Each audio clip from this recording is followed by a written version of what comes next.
9, 8, 7, 6, 5, 4, 3, 2, 1, 0.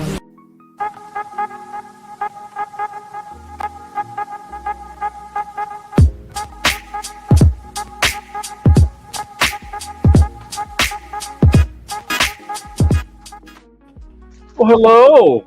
Howdy. What's going on? It's like it's been like 24 hours since we done it. It feels like it, doesn't it? Jared, let's be honest. It's only been like 8 hours since we were talking. Fucking not even, dude. We go back and forth in the fucking chat all day long. Well, I mean, Jared and I were on video Oh, like until like 10 o'clock or something like that. Yeah. Anyway. No, let's continue our conversation here. Yes.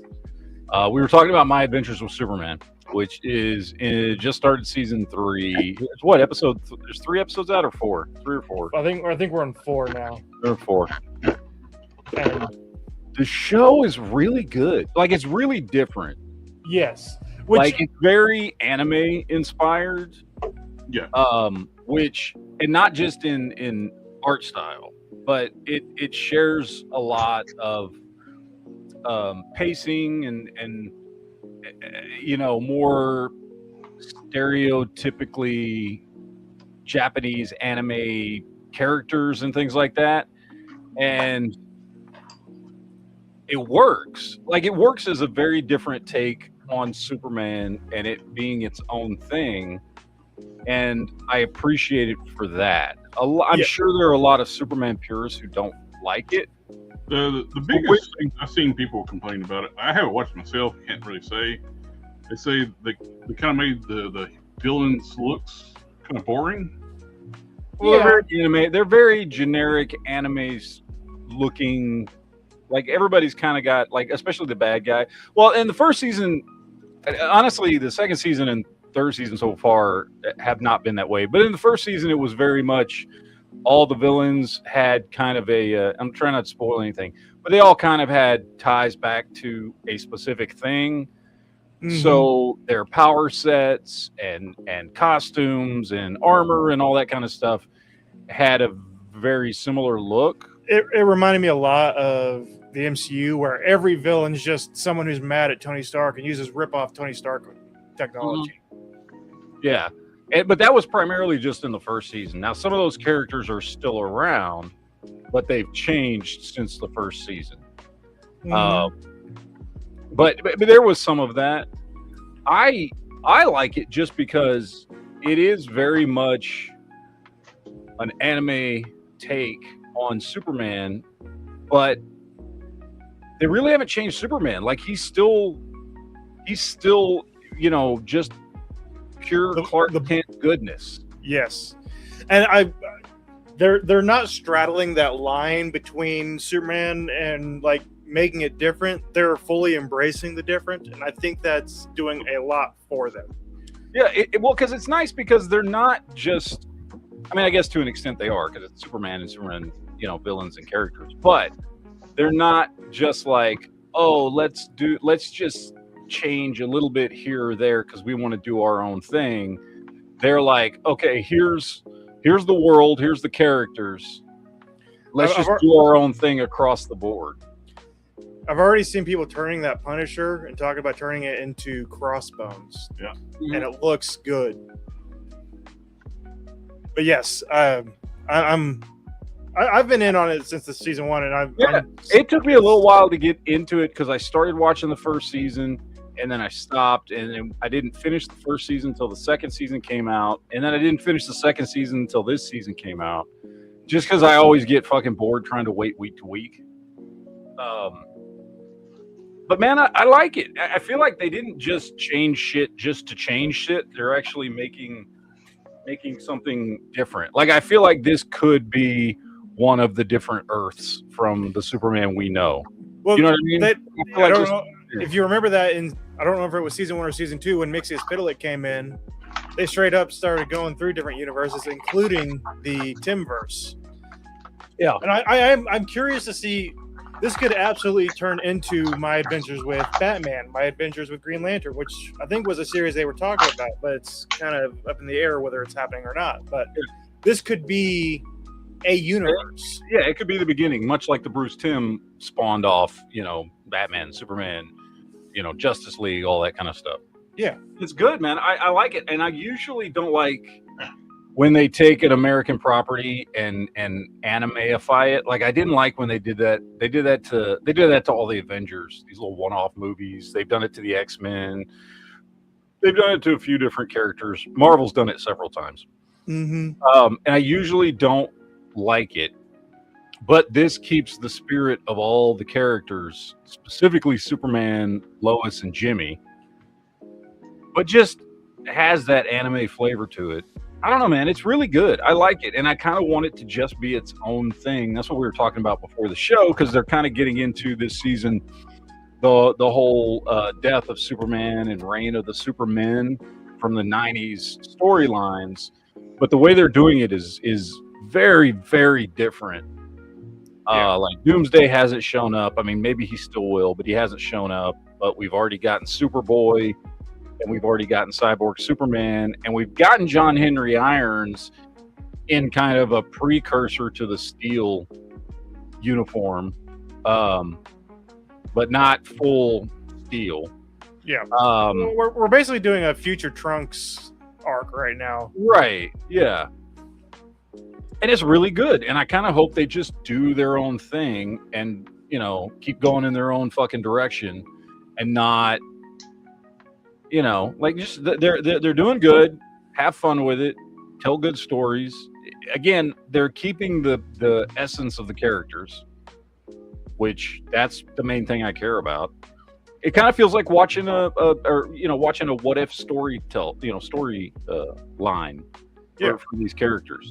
And I liked what they did with Cyborg Superman. We were just talking about that earlier. Basically, Cyborg Superman is a mix between Cyborg Superman and Metallo. He was basically like created by Lex Luthor, and he's got like a kryptonite heart and shit like that, but it's still Cyborg Superman at the same time. Like it was cool. Like, I thought it was a good melding of two characters. Lex doesn't annoy me, even though at this point he's still young Lex. Yeah. I thought Jimmy was going to get annoying, and so far I've enjoyed him. I've continued to enjoy him. And at first I was like, oh, he's just going to be that typical like modern geeky type person that. And he's great. Yeah, Jimmy's a great fucking. And I actually really, again, I like him with Kara. I like the idea of those two continuing their thing. And that's been around in the comics for a while. Like, I remember reading stuff from the 60s, the old comics that my mom had, and Jimmy always had a crush on Supergirl. They tried to do it in the CW as well, and it didn't work as well there. It doesn't work because that was not Jimmy Olsen. I don't know who the fuck that was. That was a good character, but it wasn't Jimmy Olsen. I liked him. I liked his actor, but that was not Jimmy Olsen at all.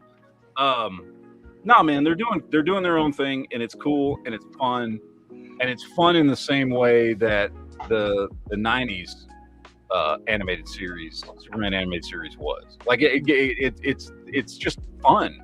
It's fun. You're watching a good character who's not being deconstructed, because nowadays they always want to fucking deconstruct and mythologize characters, because they feel like, I think, you got to knock down the character to tell the story you really want. And they're not doing that with him at all. Like, they're, every episode that goes by, they're building him up. And yeah, it's a young Superman. So he hasn't been Superman very long. And they're building him up into this better and better character every time. But he's still got that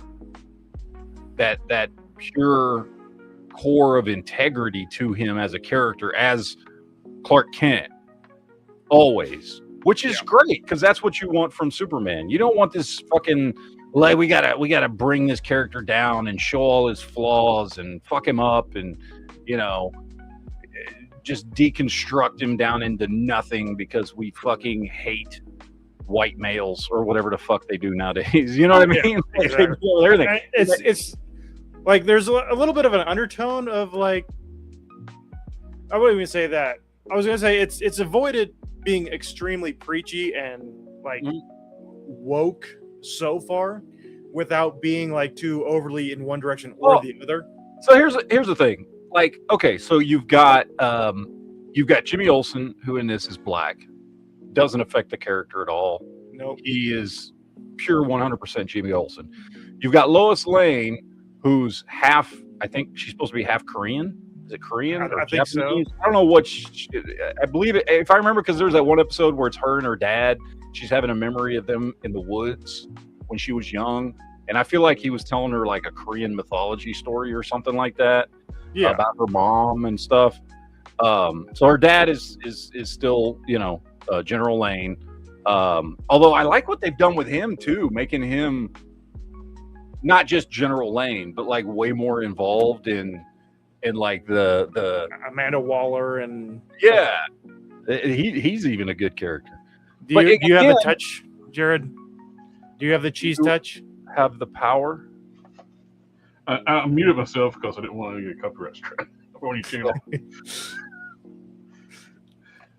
I like Tomboy Lois. She's great. I've been enjoying her the entire time too. It's good. Man. It's a good show. It's a really good show. It is awesome that you can plug this in with USB instead of just batteries. Yeah, that's how I've got mine going. Just plugged in. And I just got the batteries in right now, but I'll eventually do the USB. Does it turn off by itself? Yeah, the batteries will turn off after a while. When you plug it in, it stays on until you unplug it. Oh no, it twinkles. You can't really tell. Yeah, it's got. So when you take the front off, there's like a motor on the outside, and it like spins. Oh. Start playing the music. First Megatron got us a strike. Now Optimus is trying to give us a strike. Dude, did you get a fucking demonetization thing on last night's chat? I didn't, but I don't have demonetization, so I did. I got a thing of something about last night's chat was because it said we played something. I don't know what the hell we played last night. I don't remember playing anything. I don't either. Like we were just showing websites for stuff, but I don't. Unless it was that the only sound I heard was when you got on that fucking betting pop up or whatever. Oh yeah. So I don't know, man. But I got a thing saying your chat cannot be monetized due to copyright. Blah blah blah blah blah blah. blah. I was like, okay, well, I don't know what the fuck that is. But I don't have any notices of any kind on. Don't care. I just thought it was weird because I don't remember us playing anything. I mean, it was like for a split second. Yeah, I don't know what it was. I honestly don't know what it was, but yeah, it's not showing anything on my end. But yeah, who the hell knows at this point? It says we played something called Monster Jam Tacoma, Washington 4 full event. What? That's what it says. Tacoma, Washington. Monster Jam Tacoma, Washington 4 full event from September 21st, 2025. As in monster trucks? I don't know, I guess. Monster Jam, that's what it says. Well, I think you should challenge that because I don't have it on mine, and we didn't play anything like that. I don't know, man. It's fucking weird. I was like, I don't remember that at all. There's nothing on mine. Of course, I hate the new StreamYard. I mean, not StreamYard. The back end for YouTube now. Yeah. Anyway, yeah, everybody who likes Superman should go watch My Adventures with Superman. It's fun. Mm-hmm. And go into it with an open mind. It's not the same Superman that you're used to. Well, Superman is. And I will say, I hated the new costume at the end of the last season, but it's growing on me the more I see it. I like it, dude. I like the gold shoulders and stuff. Yeah. And the gold line above the symbol. I think it's cool. I'd love to have an action figure of that. Yeah, I have no claims, no copyrights on last night's stream. It's all Matt. Matt's the only monster truck enthusiast here. Apparently. We're going to talk about another show, but before we talk about another show, I want to get into the Odyssey. So I did talk about this a little bit on last night on my other show. But I want to get into it. But by the way, I presume neither of y'all have taken the time to watch this fucking movie. No, and Okay. if I do, I don't care about anything. So okay, so that there's no spoilers, okay, because it's the fucking Odyssey. Like, I'm sorry if you've never read the Odyssey or watched any one of the probably like 15 different adaptations that have been out now at this point. If that's you, then I don't know what to tell you. You've had 2,800 years, to experience the Odyssey. There's So if I give away something in this movie, I don't know what to say, because I mean, fuck you, I guess. I don't know. But okay, so I fucking two things that I love: Greek mythology and Christopher Nolan. So and we talked about this before, was very excited for this movie. I did get knocked down a big peg once the trailers dropped, because, well, two main reasons. One, the casting was a sure sign that somebody was not taking the source material seriously. Okay. Again, we've talked about this before, and everybody's like, that's because you're racist. No. It's just clearly you're going to have fucking some 110-pound girl play a Spartan warrior. Excuse me. And have a black Helena Troy.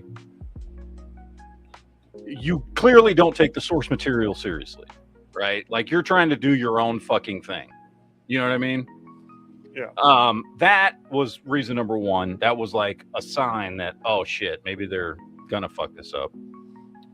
And two, in the trailers, the dialogue was fucking horrible. Like, everybody was speaking with American accents and using very modern American colloquial language. Okay. So I definitely had my walls up as far as whether or not this was going to be any good. So I dropped my expectations enormously, even though I can't think of a Christopher Nolan movie at this point, but that I haven't liked. And again, I love Greek mythology for the same reason that I love superheroes and stuff like that. You know what I mean? Like, I like these big fantastical stories and heroes and all this shit, right? So anyway, I watched it yesterday. First of all, I'll just say that Ellen Page and Lupita Nyong'o are maybe in the movie total between the two of them like 5 minutes. Lupita Nyong'o, and of course you wouldn't expect her to be in the movie that much, because Helena Troy is not in the Odyssey hardly at all. Yeah. If we were telling the story of the war for Troy, then yes, she'd be in it a lot. But in the Odyssey, she's not in it that much, and she's not in it that much here either. What they did with Ellen Page's character was basically swap her out for a character that's not actually in the Odyssey, but I think is in another one of Homer's tales. I don't remember which one. I think it might have been from... Fuck, I can't remember which one. But they make her that character instead of the character that it was supposed to be, which is kind of telling, because there's some, if you watch the movie, there's some signs that maybe she actually was supposed to be Achilles, and then they just like removed some scenes, and the scenes they left in, they just referred to her as somebody else. Maybe, I don't know, it's hard to tell, but she was playing a character that shouldn't have been there. But again, her also, like, again, between the two of them, they were only in the movie for like 5 minutes. Yeah. I'm not exaggerating. It's like 5 minutes of screen time between the two of them, right? But, you know, Ellen Page's fucking casting makes no fucking sense in any way, shape, or form in this movie at all. Like, there's just not. There's no role she could have played in this movie that would have made any goddamn sense at all.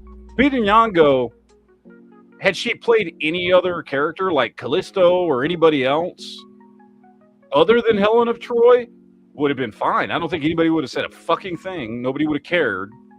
But she's playing Helen of Troy, who was supposed to be the epitome of Greek beauty at the time. And clearly, that's not Lupita Nyong'o. Now, personally, I think Lupita Nyong'o's hot. I thought she was hot since I saw her in fucking Black Panther. But she's not Helen of Troy. So, but again, is that 5 minutes of screen time with those two characters enough to ruin this fucking movie? No, not at all. Is it annoying? Yes. Is it a sign that maybe they aren't taking the source material seriously? Yes. But we're talking a 2 hour and 40-minute movie. That 5 minutes is fucking meaningless for two characters that don't have any real weight over the plot or story of the movie.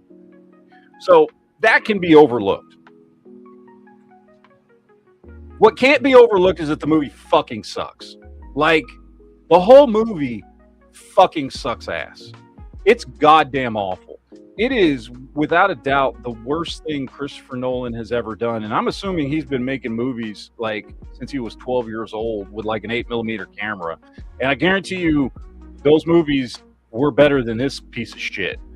I don't know how the fuck you take a timeless, fucking ancient, classic story full of fantasy and color and, you know, Greek mythology and turn it into the most boring piece of shit I've seen in fucking years. But he fucking did it. He fucking did it perfectly. I cannot tell you how visually boring this fucking movie is.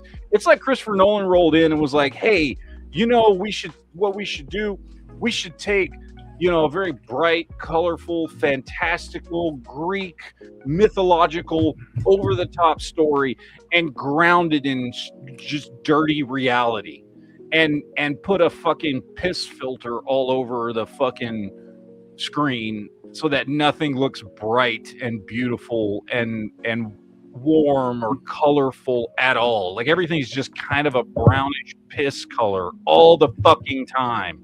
Oh, and I know, you know, the fucking temptress Circe, who with her beauty and sexuality tempts fucking men to come to her, and then she turns them into pigs and shit and slaughters them. You know who should play that role? The bitch who played fucking the what the fuck was her name? I don't even remember her fucking name. The ugly bitch who fucking played in the last couple seasons of Walking Dead as one of the what was the chick's name that wore the fucking zombie flesh over her face? The main one, the bald chick. She was also the main fucking precog from Minority Report. Oh, you know that ugly bitch? yeah. Yeah, she plays Circe? Are you fucking kidding me? Like, dude, there is so much wrong with this fucking movie. And by the way, the dialogue, holy shit, the dialogue is god awful. And then not only that, but the way the dialogue is presented makes it 1,000 times fucking worse. Okay, so first of all, again, just like in the trailers, they're using modern American colloquial English, you know, so everybody's got a fucking American accent, even the British actors and fucking shit, which makes no goddamn sense, but whatever. And the movie opens up, and I know I told you guys about this in the chat yesterday. The movie opens up where they're in, you know, like everybody's, it opens up like you know, Odysseus has been gone for 20 years at this point, because, you know, the Trojan War was 10 years and then the Odyssey takes place over the course of like 10 years. So it's been like 20 years, and Penelope and Telemachus are there, and all these fucking people from all over Greece have come and like are living in their fucking castle trying to wait for her to pick a new husband and all this shit. And so it opens up on like just a typical night after Odysseus has been gone for a long time, and it's in this big fucking, you know, like dining hall or whatever in the fucking castle. Mm-hmm. and it's all these suitors that want, you know, Penelope to fucking marry them and all this shit. And there's a guy stands up and starts telling the story of Odysseus, right? Odysseus fighting in the Trojan War. And this is going to come across as racist. I don't really give a shit. It's a black dude with dreads. Travis Scott. Is that who it was? Yeah. Okay. I didn't know who it was, but it's a black dude with dreads, Travis Scott, standing up, speaking like any motherfucker from fucking Detroit, telling the story of Odysseus. And then the crowd went wild and trampled a woman to death. I was like, what the fuck is this shit? Like, that's how the movie opens up. You know what I mean? Like, it's so off-putting and jarring to watch a Greek mythological story and hear shit like that, or to hear fucking Tom Holland, a British actor, go, "My dad's coming home soon." Shut the fuck up. What the no. This movie is just fucking awful. It's just bad. The cinematography is dog shit. The dialogue is horrible. The accents, there are no accents except for the fucking people who aren't American doing an American accent. Mm-hmm.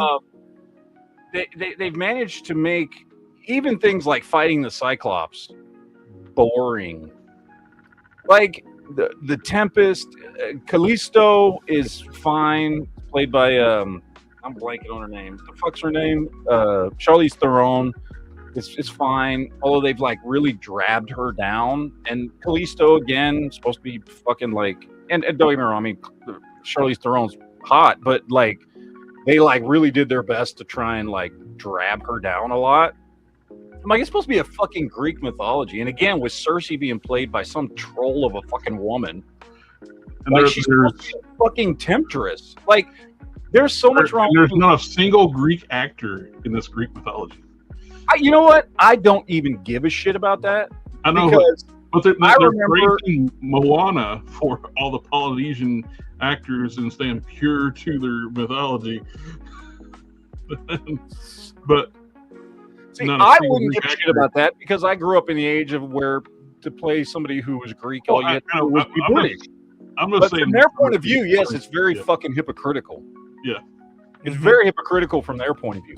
I don't give a shit. My favorite version of The Odyssey is the late 90s TV miniseries The Odyssey, starring Armand Assante as fucking Odysseus. I still love that fucking movie. If you've never watched it, it's a 4-hour Odyssey. It was two 2-hour movies. It was a miniseries on like NBC or something in the late 90s. And Armand Assante, fresh off of doing Judge Dredd, fucking plays Odysseus. It's fucking great. Go watch that version. That's a good version of the Odyssey. So this is the second Christopher Nolan movie in a row to bomb. I see what you did there. I see what you did there. By the way, fucking I got to do. He came in while we were talking last night. He's on. Oh no! I saw people complaining that there's no boot swivel. It's built on the Punisher body, the new Punisher body. You're just. Oh, look at that! Wow. You're just pussies. Yeah.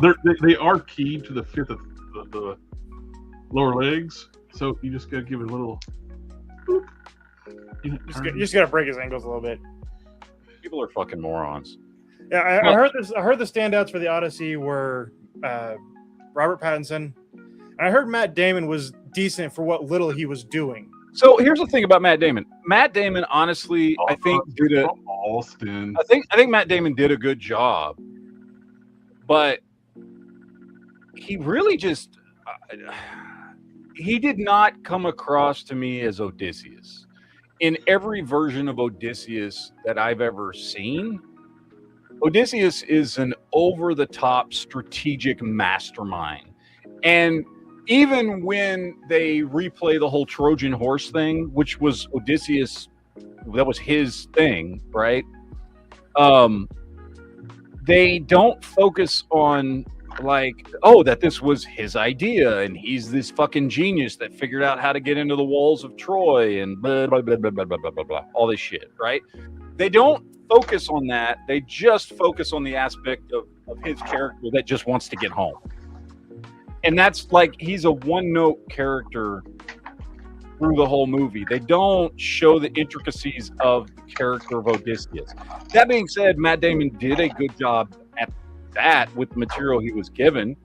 And I think he would have done an even better job had they made the character, they had fleshed out the character more to what the, and that's another thing about this whole movie. And I think it has to do with the fact that Christopher Nolan had come out and said he based this off of what's her name? It's like Emily something.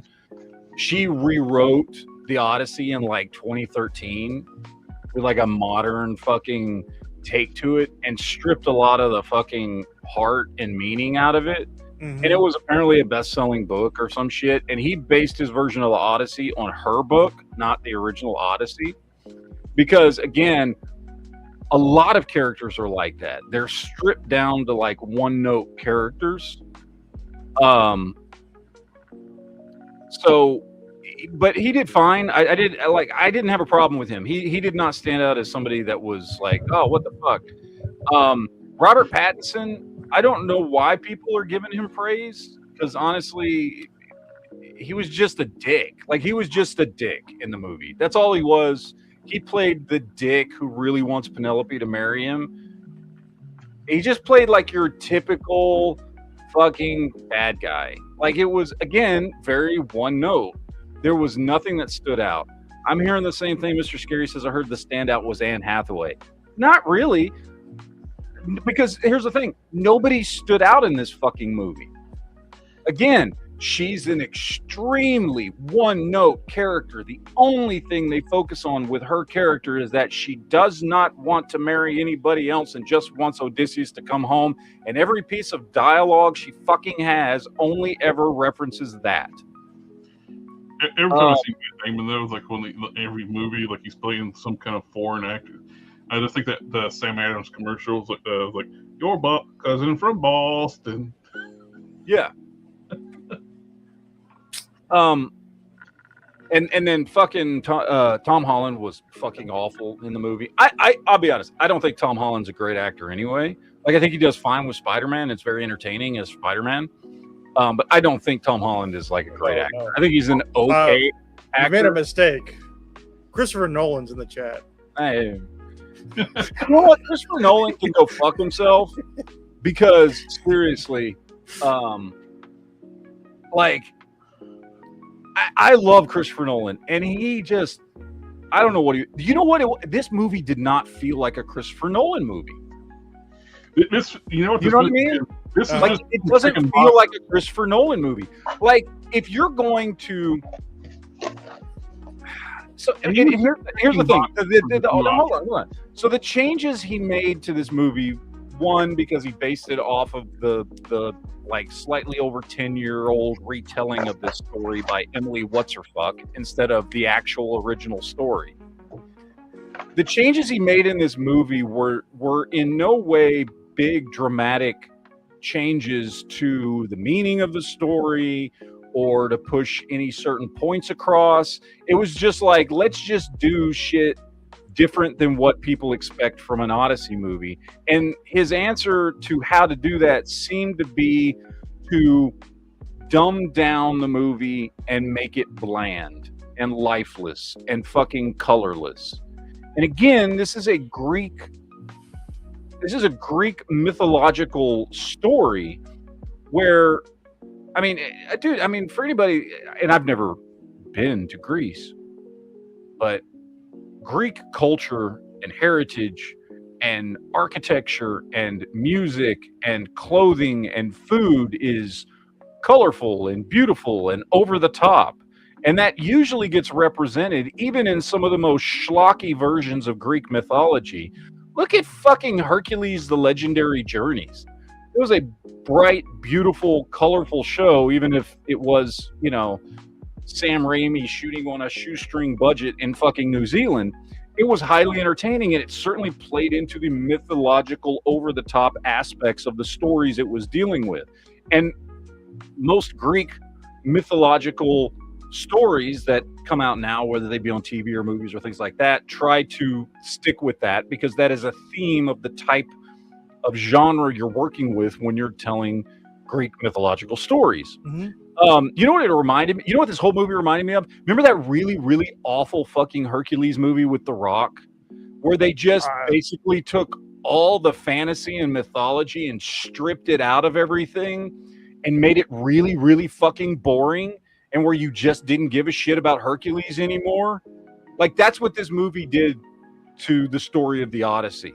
Again, everything in the movie is a mix of fucking brown and piss colored. It's like they just pissed on the fucking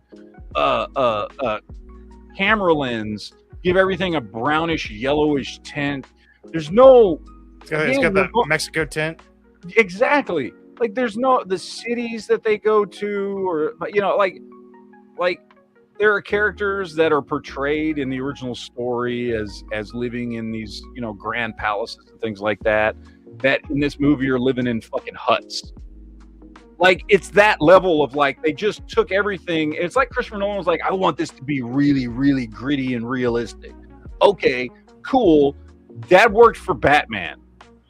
That does not work for the fucking Odyssey, because you're just taking everything that makes the story entertaining and ripping it out of the fucking story. Then they had the worst costuming ever, like the nothing matched period wise, clothing, armor, nothing. Here's the thing: I wouldn't even give a shit if it did or didn't match period wise, if the rest of the movie was good and entertaining. Well, I'm just saying, he would say everything to be like a period correct, and nothing but the costume and armor. Yeah, nothing was. I mean, there wasn't really anything period correct in it. It was just. It's like it didn't want to have this type of music score because they didn't have it back then. It's like neither did they have like 8-foot men in like medieval like knights armor. They didn't have those either. Yeah. No, it was just not good. And again, I am basing that on my personal preference of somebody who loves Greek mythology a lot. It's just something I've liked. I know not everybody does. I mean, everybody's familiar with it, but not everybody likes Greek mythology a lot. I do. And Greek mythology, as I said, has always been big and bold and over the top and colorful and full of, you know, grand speeches and overarching themes and all these things. And he just took that, like I said, and just dumbed it down and put a dirt filter on fucking everything. Again, I cannot tell you how much it makes a difference to hear a bunch of supposedly Greek people speaking in an American accent and saying, my dad is coming home, or whatever the fuck. Like, or having Travis Scott fucking give a yo, yo, yo, Odysseus is my boy fucking speech at the beginning of the fucking movie. Like, that's not Greek mythology. I don't know what the fuck that is, and if you wanted to do your own thing, fucking awesome, but don't do it to the Odyssey. If you want people to fucking like it, if you want to fucking do the Odyssey, do the Odyssey. And I would have loved a good modern, and by modern I mean filmed now, you know, with modern CGI and all this technology. I would love a good modern take on fucking the Odyssey. I was very excited when I heard this movie was coming out. I fucking love Christopher Nolan movies. I like the ones people don't like. I know a lot of people don't like Tenet or Interstellar and things like that. I fucking love those movies. All this movie is him checking the boxes for the new Oscar rules. Which would be fine if the fucking acting was any good, but again, every character is so fucking one note. Not at all like their original story counterparts. I mean, even the relationship between Odysseus and Callisto, which is supposed to be a you know, romantic, complicated fucking story, is so cut down to very little screen time. There's no real explanation given as to why Callisto's been keeping his fucking, you know, been erasing his memory to keep him happy and to keep him with her. You know what I mean? Like, that's a complex part of the fucking story that they just fucking ignore altogether. And there's just so much removed from this movie, and I don't know why, but it feels like it was Nolan saying, let's make this more modern and gritty. Well, then I don't know, reboot Training Day or some shit if you want modern and gritty. Like, why are you doing this to the fucking Odyssey? Or here's a crazy idea: if you want to do modern and gritty, do a weird spin on it and do either a set in the modern times, or even like on another planet in a sci-fi type deal or something. If you're not going to stick to the original story, just roll with it. But here's the deal: if you wanted to do modern and gritty, there's another story by Homer directly related to this one that you could have done, and it's called the Trojan War, where there's very, very little in the way of over-the-top mythological fantasy aspects. There's a little bit of it, but not much. Redo that one. I mean, I know everybody's like, oh, but Troy was done like 25 fucking years ago. Like, you could redo it. I mean, Jesus Christ, how many fucking Batmans have we had in the last 25 fucking years now at this point? Like, you could redo Troy if that's what you wanted to do a gritty Trojan War movie. Mm-hmm. Like, that would fucking work. The Odyssey is an over-the-top, bold, colorful fantasy with interesting characters, and it's interesting that he would dumb down characters this badly after what was that the bomb one. Oh yeah.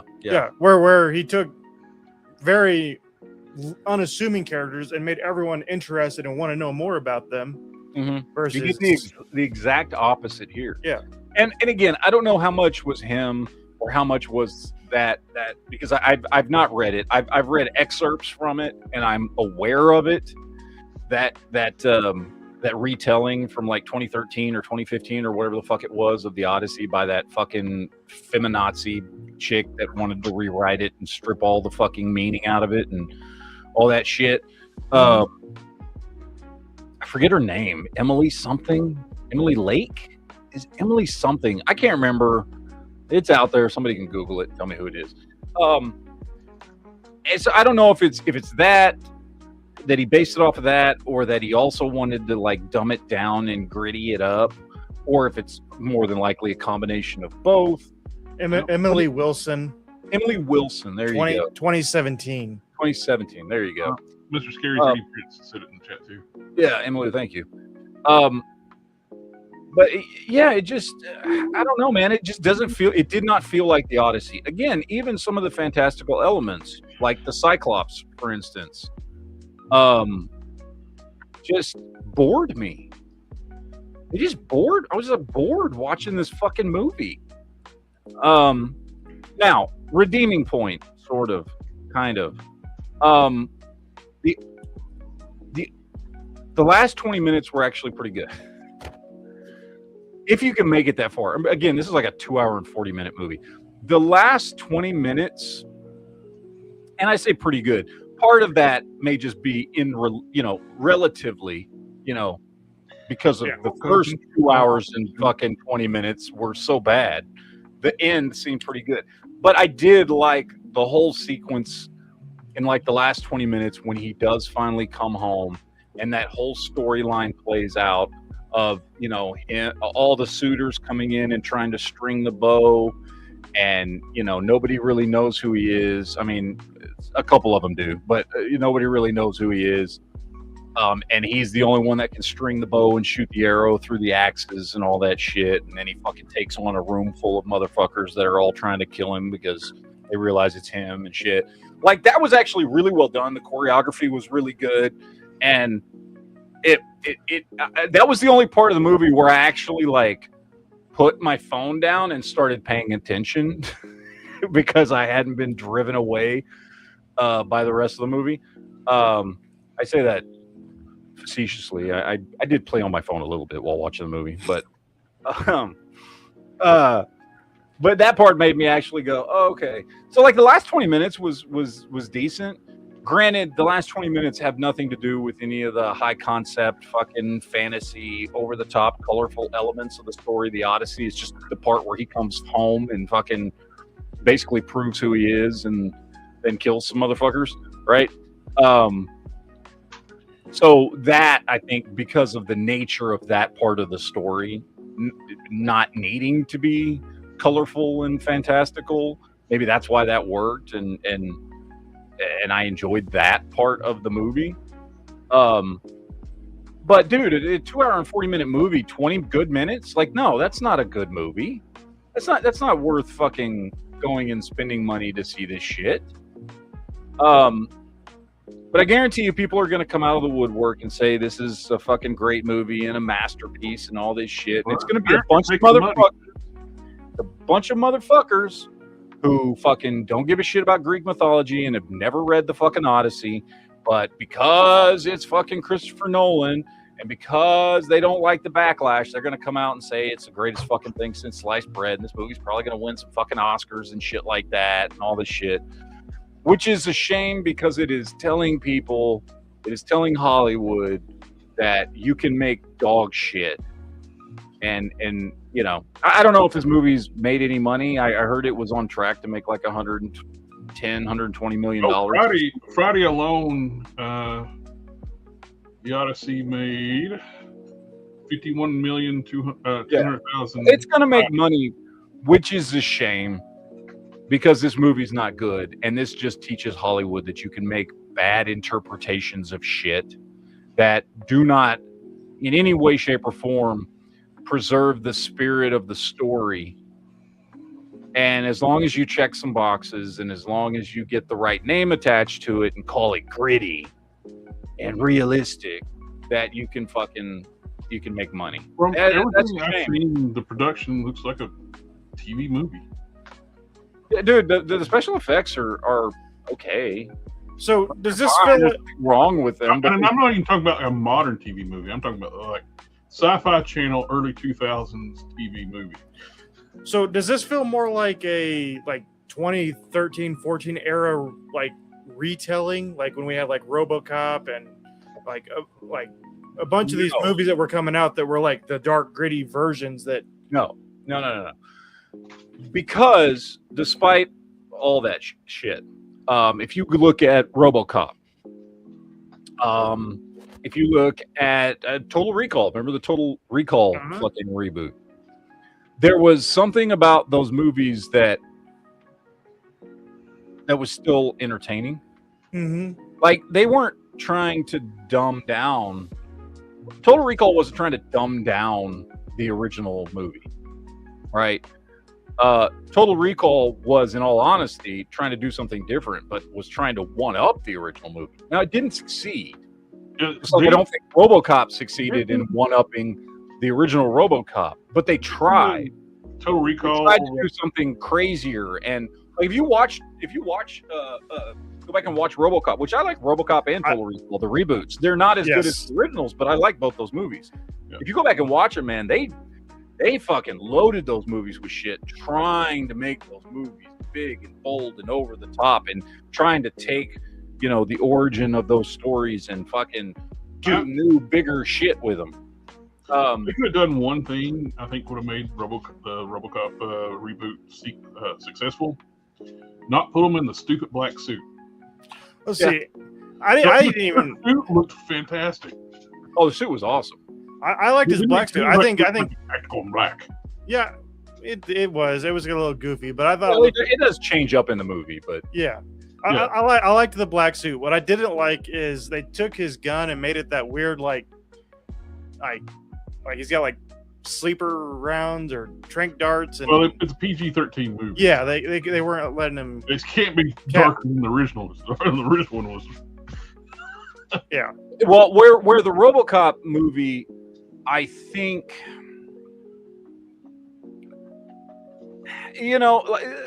again, they tried to stick to the spirit of the movie. I think they failed with the RoboCop movie. The original RoboCop was very much a satire.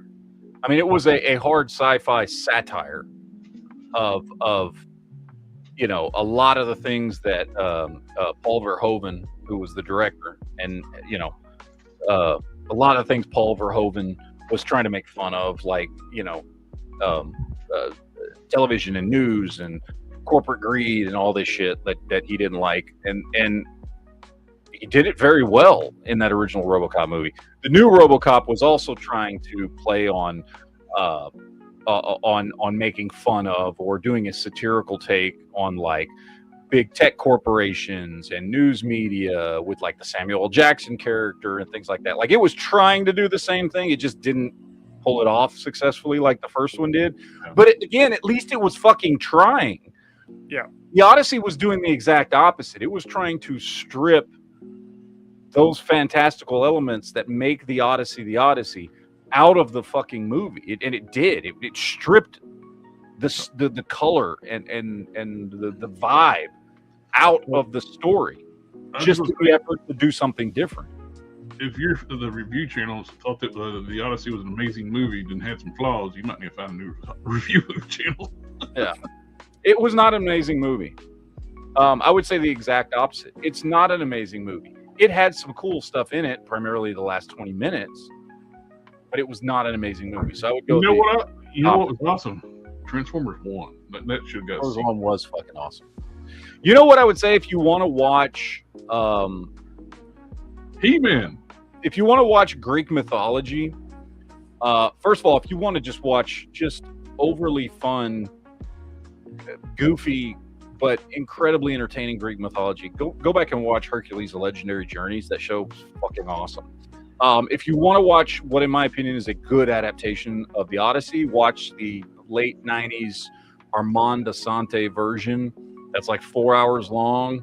It's a TV movie, and it's late 90s, so the special effects are definitely dated, but it's good. It's good. It's really entertaining, and it delves more into the character. The characters are not all one note, and fucking Odysseus actually seems like an incredibly smart, brilliant fucking tactician and strategist and all this shit.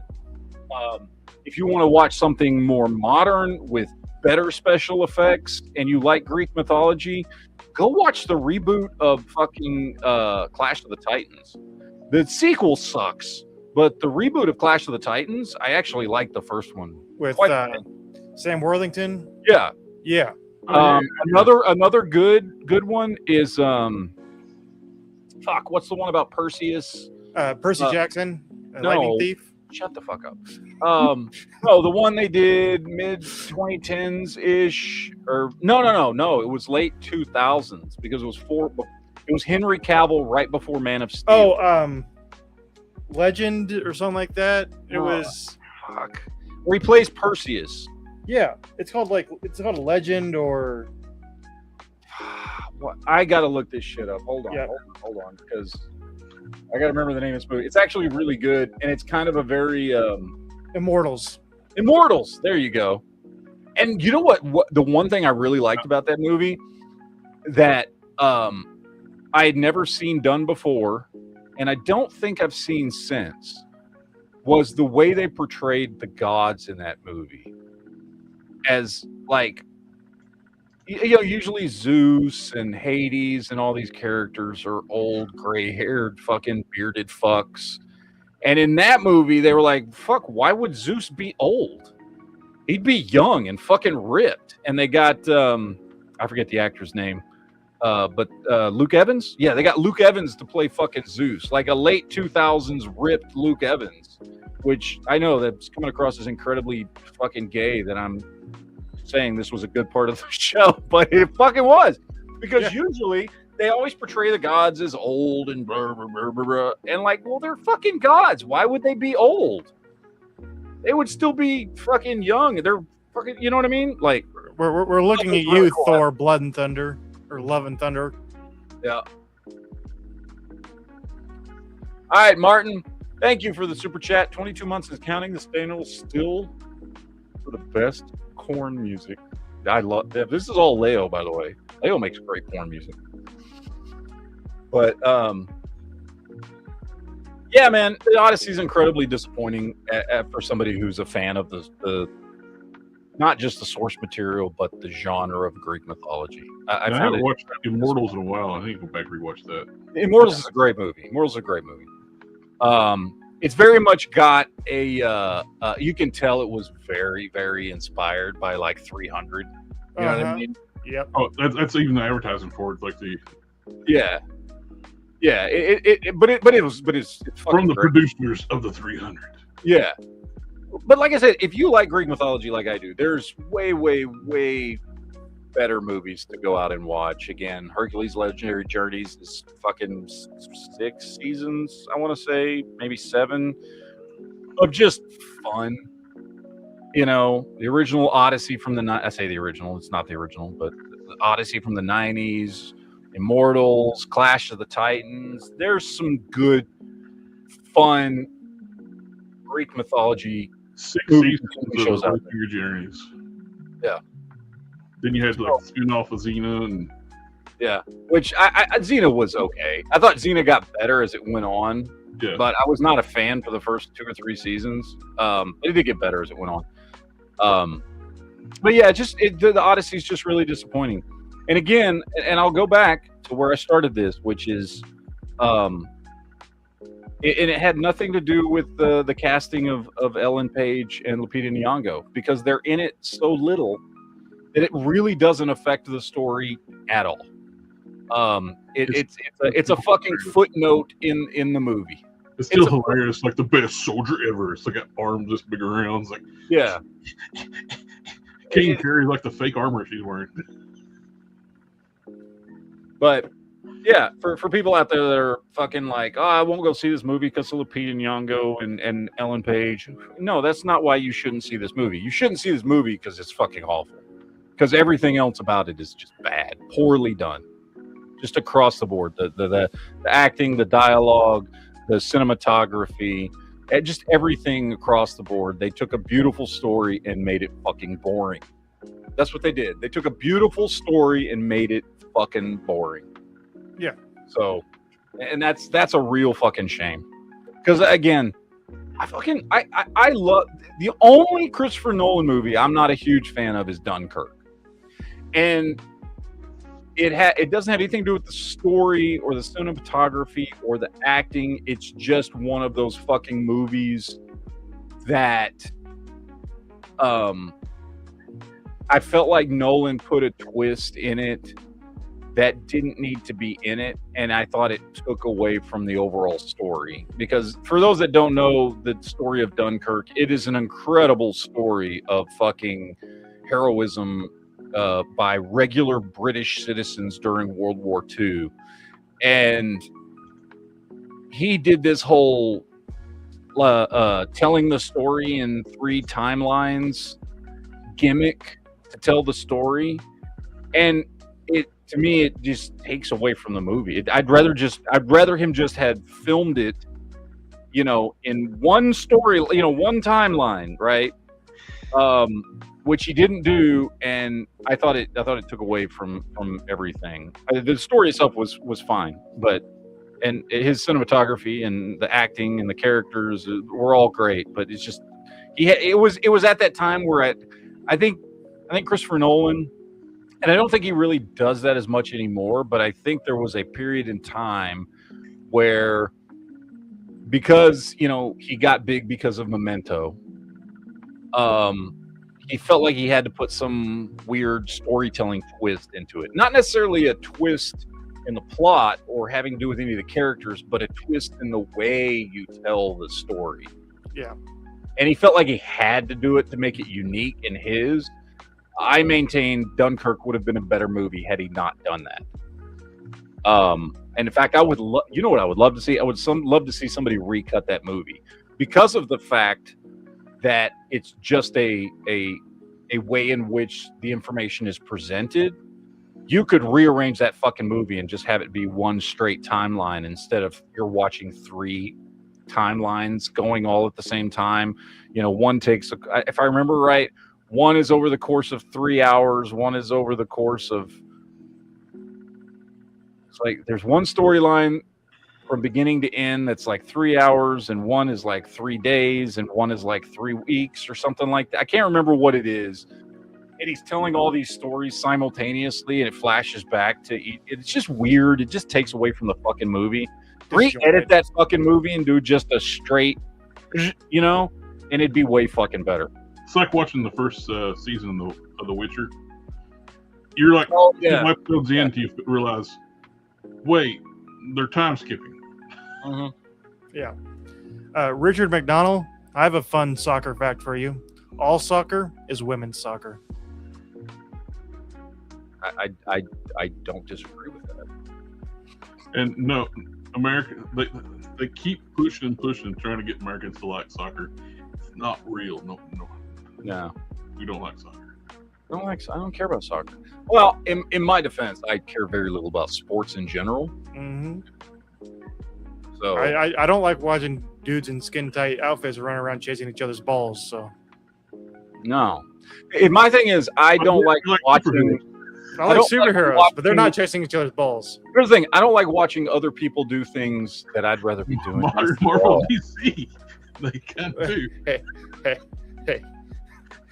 Fair enough.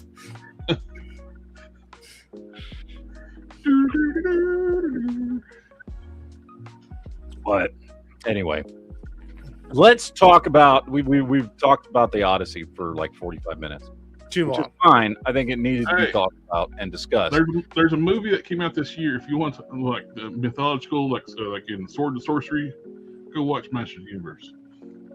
You know, I came home yesterday and I watched that last night. I didn't get through it all because I was falling asleep. But after the chats, I put Masters of the Universe on. That's what I fell asleep to. Fucking great movie. Mm. That's an example of essentially a modern mythological story with beautiful, bright colors and tones, and it's a fucking great movie. Anyway, sadly, it's not done great. It has not done great, which is sad because much like Transformers. Like, Although I will give the studios credit, they didn't just fucking shit on the movie the way Paramount did with fucking Transformers 1. They really pushed that movie hard to try and make it. They marketed the fuck out of that movie, so I will give. Which was the opposite for Transformers 1. It was marketed, but poorly. Yeah. It looked like they advertised it as a little kids movie. Mm-hmm. So let's talk about something good. X-Men? X-Men 97. Yes. Yes. This show's fantastic. Show's fantastic. I only watched one episode. Well, I mean, there's no spoilers. It's a cross between. It's a Weapon X / Brood story, an original story. It's not pulled from any comics or anything like that. Apparently, Maverick plays a big part because I've been seeing people are like, "Oh, you couldn't give away the Maverick figure now. Now everybody's paying $100 for it." I don't know why. Spoiler alert: he fucking dies halfway through the episode. So does Kane, by the way. Yeah. But it was good. It was a good. No, it was great, dude.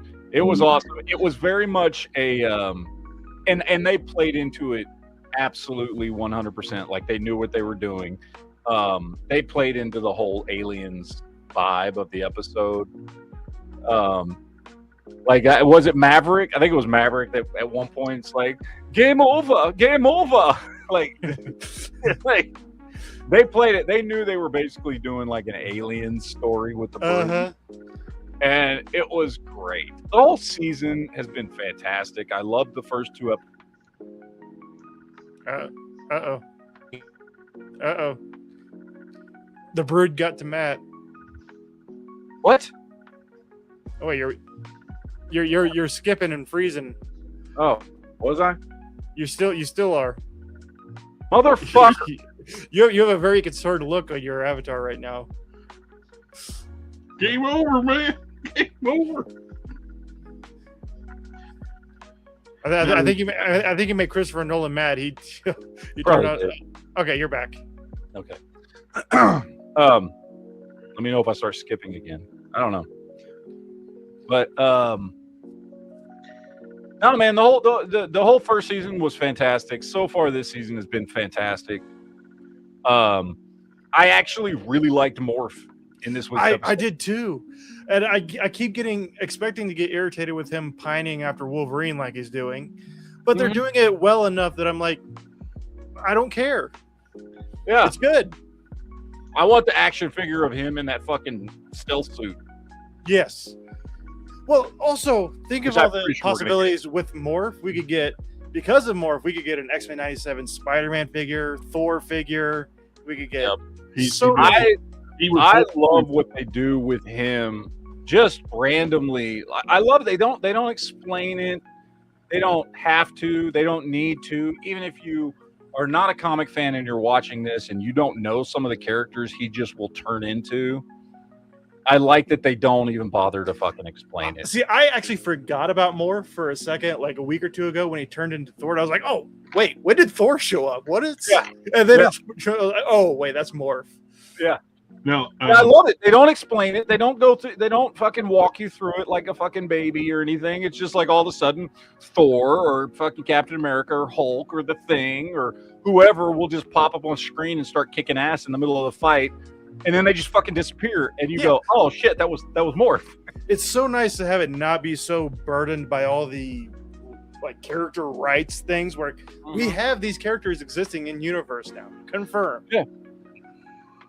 But I really thought Morph, even in the first season, Morph did not really annoy me. No. Well, I was not a fan of nice Morph to- in the first season, but he did not annoy me, and he's getting better in this season. Well, I guess he's more like the Morph from the Time Hopping Exiles, which he actually his powers are more advanced. Because original Morph didn't have powers when he changed into people. He just changed into people.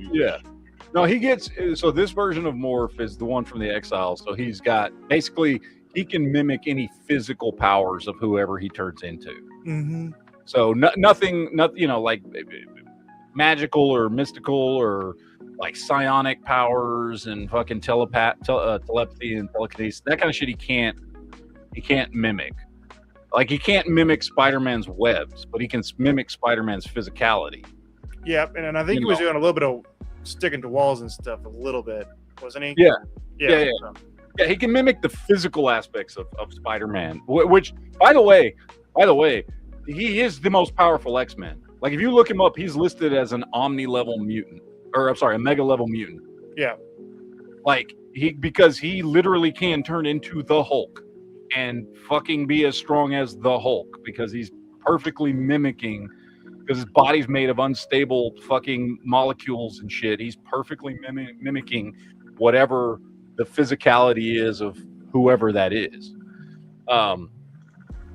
He's an incredibly powerful character. And like I said, whenever the fuck this week, it was very much a Morph-centric episode. And it was good. It was really good. They did a great job with him in that episode. I liked him a lot as a character.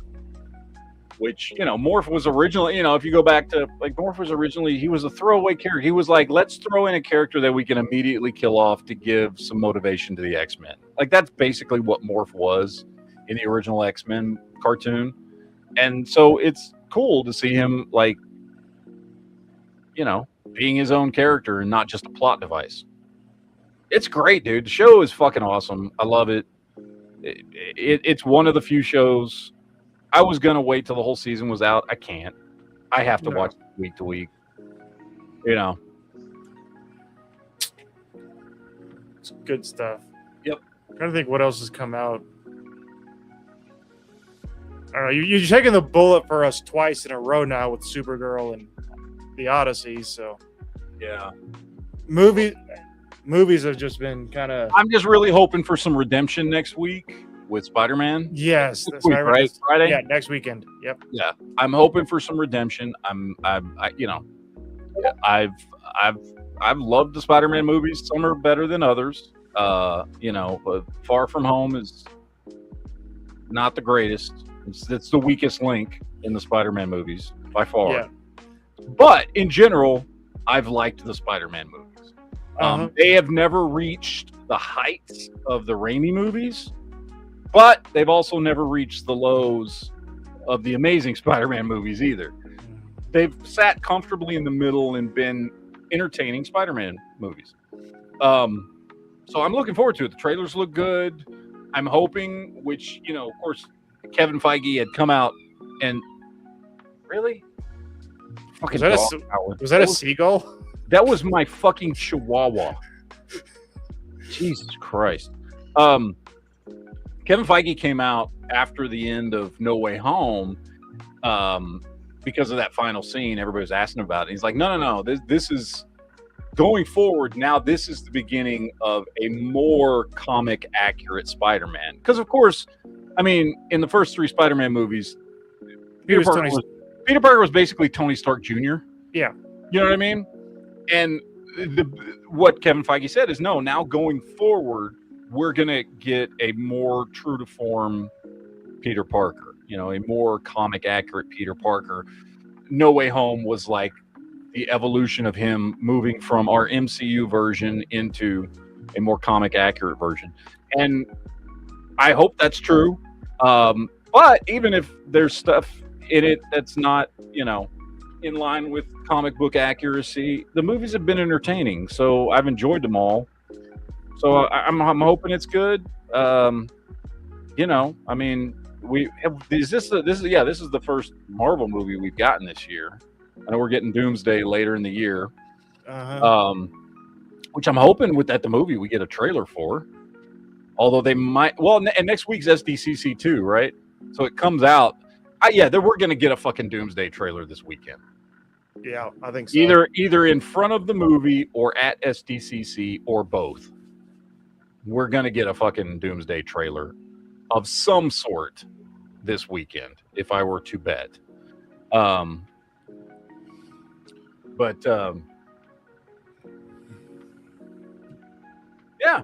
That's the one movie I'm looking forward to. Now, later on in the year, obviously, I'm looking forward to Doomsday. I'm looking forward to Dune Part 3. That's another one I'm looking forward to.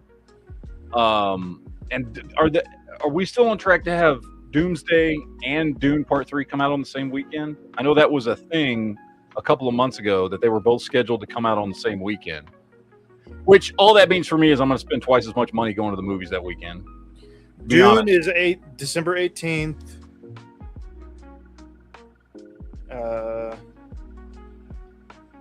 Avengers is December 18th, same day. Yeah. So I'm seeing 2 movies that weekend. Yep.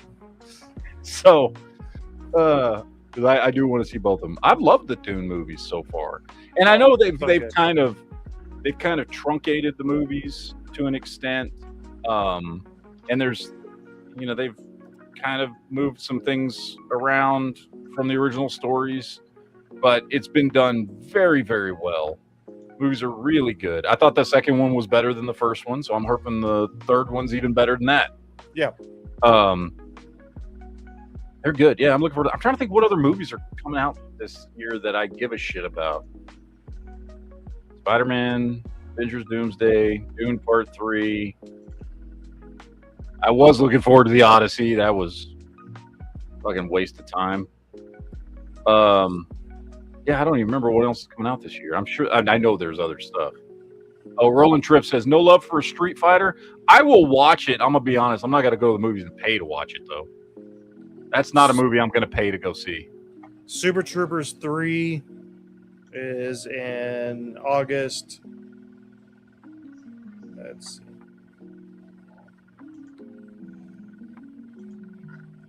There's not a whole lot. Coyote versus Acme. That was the one that Warner Brothers shelved, and they finally got it to release. I don't know, man. I'm gonna be honest. The whole Looney Tunes thing, to me, hasn't been good since Tiny Toons went off the air. Like, I didn't like all that Space Jam shit. Resident Evil 2026. Now, Resident Evil. Okay, I do remember this. That trailer looked good. Surprisingly, the trailer did look good, which I you know, I don't know, man. It just looked kind of like a cool take of like, oh, you're just a regular dude caught when Raccoon City goes full zombie. What's that story like? Instead of focusing on a main character, you know, it's like a fun movie. I hope Mila Jovovich has at least a cameo in it. She's not. She should. She deserves it. Godzilla -0 is in November. Oh yeah, okay, yeah, that's one I gotta go see. Oh, yeah. What would Baby Plucky think of the Odyssey from Tiny Toons? How does he go down? Go down the hole. Go down the hole. I loved Tiny Toons when I was a kid. I fucking watched the shit out of that show. Tiny Toons was I fucking great. mean, you're toony, I don't- little loony. I know we're all looking forward to Angry Birds 3. No, not at all. I haven't seen one. So Jumanji. Dude, I will go see Jumanji 3. I will. I don't. If there's nothing, if so, here's the thing. Jumanji 3 is one of those, or, you know, the Jumanji movies, for instance. I like them enough that if I haven't been to the movies in a while and I just kind of want to go out and take my wife out to eat and go to a movie, I'll go pay to go see Jumanji 3 just because I know what I'm getting. Like, I like the first two movies. They're fucking stupid, but they're stupidly entertaining as well. is it Jumanji 3 or is it 4? Because the first one's still in the main universe from Robin Williams. Oh, does that one still count? Yeah. Oh, okay. Then I guess it's 4. I guess so. Yeah, Brian, I made it about halfway through Mando, and I just couldn't find the motivation to finish it. I see. I liked it. I don't know. I liked Mando and Grogu. I enjoyed that movie. I haven't seen it. Oh, Clayface comes out in October as well. I heard it's going to be the best Clayface movie ever. I bet so. I'm curious, but given the current state of the DCEU, I am very hesitant. We're at a 50-50 on movies right now, and Let's see. we're unsure on the Green Movie. Lantern series right now. So Let's count how many movies and TV series for DC that have liked recently. Okay, I'm done counting. I when does Lanterns come out? let's see. I don't remember. I thought it was I'm- October, but I love Green Lantern's one of my favorite DC characters. So August 16th on HBO. Okay, so I mean, I'll watch it. I've heard that they're gonna kill Hal Jordan like in the first episode. I heard that, and I'm really hoping that's not that true. same rumor too. But it's being called a murder mystery. Hey, So that first trailer when they destroyed Grand National, they can just go fuck that series. Yeah, I heard the same thing about them killing off Hal Jordan in the first episode. I really hope that's not true. I think it was such a missed opportunity when they were doing this universe. Nathan Fillion should have been Hal Jordan. I'm sorry. Yeah, Nathan Yeah. Fillion, not Guy Gardner. He should have been Hal Jordan. well, and especially if they're going to just use him as a pass the torch kind of Green Lantern, which of course they are, because they're going to get Jon Stewart. Jon Stewart, and I have no problem with Jon Stewart being the main Green Lantern. Because of the Justice League show in the 90s and 2000s, he's become like the most popular Green Lantern. I get it. He's not my favorite Green Lantern, but he's a really good Green Lantern. And I completely understand that they're going to cater towards millennials who think of him as the go-to Green Lantern. Yeah. So I'm okay with it. I'm even okay if you find a way, in a respectful way, to kill off Hal Jordan to pass the torch, if it's done well. And I also agree that if that's the type of Hal Jordan you were going to have, one that you're going to kill off essentially and pass the torch to Jon Stewart, that 100% Nathan Fillion should have been that character. well, the ages are so all over the place with these Green Lanterns. Hal is old. That guy playing Hal is not. He's older than Nathan Fillion. Yeah. Yeah. And Nathan Fillion's in his remember- 50s. I remember that show in the 90s he did for the early edition. He would get to like the newspaper a day ahead of time. Yep. And they did what, Friday Night Lights, the TV show, I think, for a while. I don't know. I never watched it, but I don't have anything. I don't have anything against Kyle Chandler. In fact, what I saw of him in the trailer, like, he looked like he'll make a good Hal Jordan for an older Hal Jordan. But again, it is hard to not acknowledge the missed opportunity of you are bringing the best person that could have played Hal Jordan into the DC universe and having him play a Green Lantern and it not being Hal Jordan. That's the problem. He's voiced Hal Jordan for what, 10, 15 years in the internet movies? Yes. Yeah. Like it's such a missed opportunity. Again, nothing against Kyle Chandler, nothing against having an older Hal Jordan to pass the torch to John Stewart, nothing against any of those story points. Well, Nathan Fillion's supposed to be in the Lantern series too. Yes. Yeah. So where is Kyle? Kyle Rayner. Kyle Rayner needs to be brought in. Kyle is my Lantern. Like, my introduction to Green Lantern was Superman the Animated Series with Kyle Rayner getting the ring. Yeah. It was like one episode, but that was my Green Lantern. I used to do this thing like back in the day, like I don't know, like read comics. Yeah. Because they had a really good story where Kyle, the whole Emerald Twilight and all that stuff, where Kyle immense grief and went nuts for a while, and Kyle became the only Green Lantern. Mm-hmm. Well, see, my Green Lantern was and always will be first and foremost Hal Jordan, because I grew up with Twilight Dawn. That was about the time I started. Well, it was a little after I started getting in. So I started getting into comics in the So I started getting into comics in the early 80s when I was very young, but it was all the old 60s Superman. And then by the mid 80s, I started actually buying modern comics. And so Emerald Dawn was like late 80s. And that was a phenomenal storyline, by the way. Great depiction of Hal Jordan, in my opinion. So how because he was my first Green Lantern, it will always be Green Lantern to me. However, I really, really loved the Justice League International Guy Gardner, because, like, first of all, that comic was fucking amazing. Like, the humor they put into that, between him and Adam and fucking Blue Beetle, and like they made Guy Gardner. That's where Guy Gardner to me became a really, really good character. Was in the late 80s and early 90s. So I like him too. John Stewart, I did not give a shit about in the comics. However, in the cartoon, the animated series, he was fantastic. Oh, yeah. Kyle was kind of the Green Lantern I missed out on, because he showed up in the comics a year or two before I stopped reading comics. And so that whole Emerald Twilight and all that shit, like I was getting out of comics right about the time that Parallax showed up. You know what I mean? And shit like that.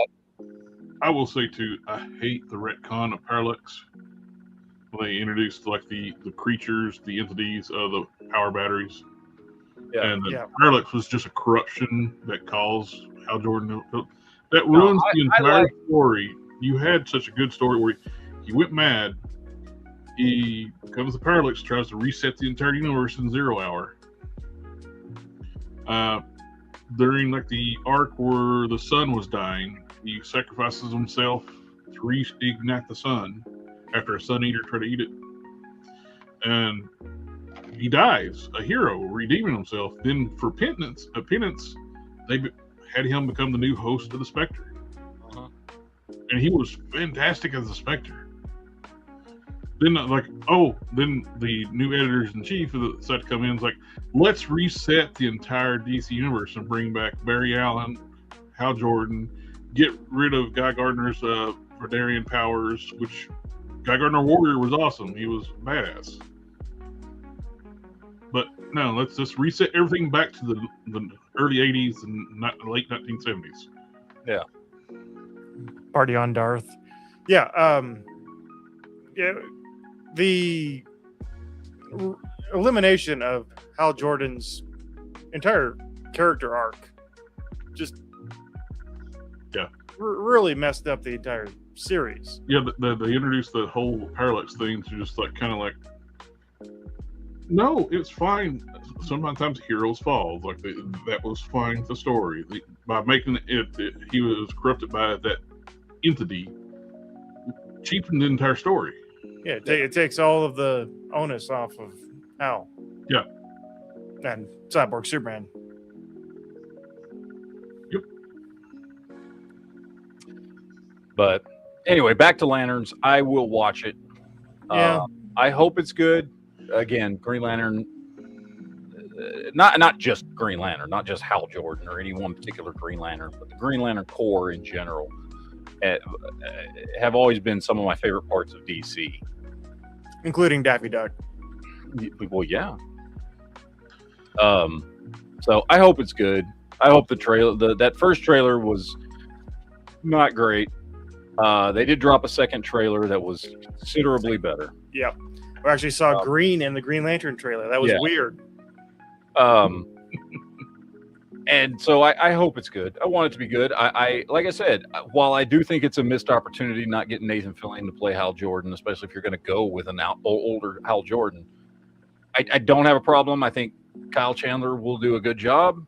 The other guy's name who plays Jon Stewart, I don't remember his name. Aaron Pierre. There you go. I've seen him in several things at this point. He's been good in everything I've seen in him. I think he'll do great as Jon Stewart. So I hope it's good. I do hope it's good. And it's such a missed opportunity too when they had Guy Gardner in the Superman 2025 movie. That Guy Gardner was not the asshole Guy Gardner that he should have been at that time period. Yeah. It needs to be hammed up big time because he was a jerk. Yeah. We'll see. Can I say No. And I don't know, Jared's not going to give a shit about this, but Sith, you might. I have over time, not a lot, but over time, over the course of the last year or so, I've come to like the last Superman movie less than I originally did. I have grown tired of the universe that he's setting up already. And as a result, I enjoy that Superman movie less. Yeah, I don't know. I still think the movie's good. I still enjoy it. Man of Steel's better. Man of Steel is better. Way better. fucking better. But Way I think Superman 2025 is better than Superman Returns. Oh yeah. No doubt about that. I think Superman Returns, Bryan Singer made Superman a stalker. Yeah, and a deadbeat dad. So I just like the clear difference here is every time I watch the movie, from last year, maybe I enjoy it a little bit less every time I watch it. You know what I mean? I like Man of Steel more every fucking time I watch it. Yeah. It's a go-to movie for me. And I know that in fucking comic fandom, that's an incredibly divisive statement to say because half the people love the movie, half the people fucking hate the movie. And I fully acknowledge why some people don't like it. And yes, there are things in that movie that I would have personally changed, although primarily the only thing I really would have changed was Lois. Death of Jonathan. Well, okay, Lois. Too. I hate that. I hate Amy Adams. I hate her. Yeah, the Jonathan Kent, there's like a couple things. I'm like I said, Man of Steel, I like it a lot. Things I don't like about it is the whole Jonathan sacrificing for himself for no reason. Yeah. He can move at a speed and nobody would have even known. He could just pick his dad up, flown away with his dad. Oh, the tornado picked him up and miracle, he got set down safely somewhere. And he could have been back under the bridge before he might even noticed. I think killing Jonathan Kent was a good thing.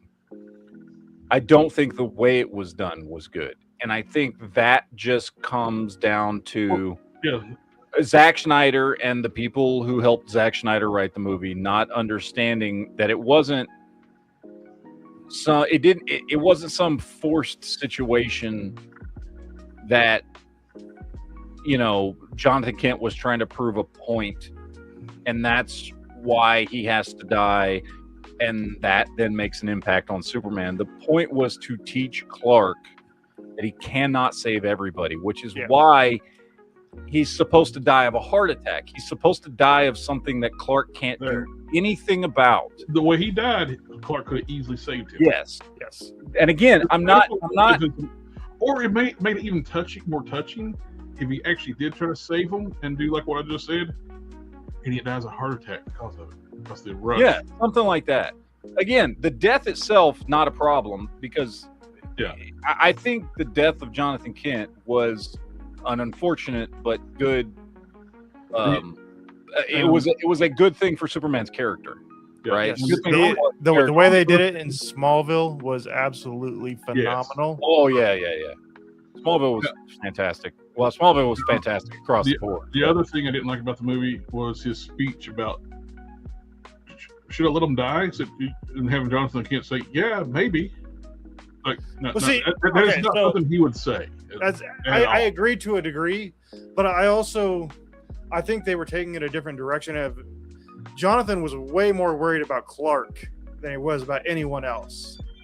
That's how I took it from that. Was like he was worried about Clark being found out by the government. Yes, Jonathan Kent was, 100%. I think, and what was, and again, I still maintain because I love the fucking movie, and I maintain that a beautiful, beautiful thing that was done in the movie was, yes, Jonathan Kent was very, very, very overly concerned about Clark. He loved Clark. That's his son. He wanted to protect him, and he knew, because he didn't obviously clearly know the scope of Clark's powers, and that realistically nobody could have fucking done anything to Clark. He didn't know that because Clark hadn't gone that far with his powers yet. He was overly concerned, but it's beautiful the way it was done at the end of the movie where he's talking to Martha, and she's like, he was trying to protect you. Essentially, she says he was trying to protect you so that you could get to the point one day to be the hero he knew you could be.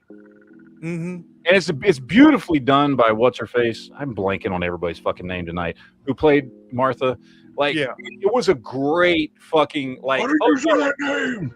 He wasn't fucking ashamed of you. You know what I mean? He wasn't. He was terrified for you. He was terrified for you, but he also had such enormous hope for who you would become if you were allowed to become that person, and he didn't want anything to keep you from becoming that person.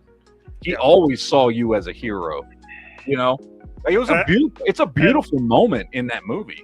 I really liked his story about, he was the hero, but he caused a whole lot of suffering for the people down the road. You got to think about your actions in their entirety. When he was talking about saving the farm from the flood, and he flooded the Langs farm. Mm-hmm.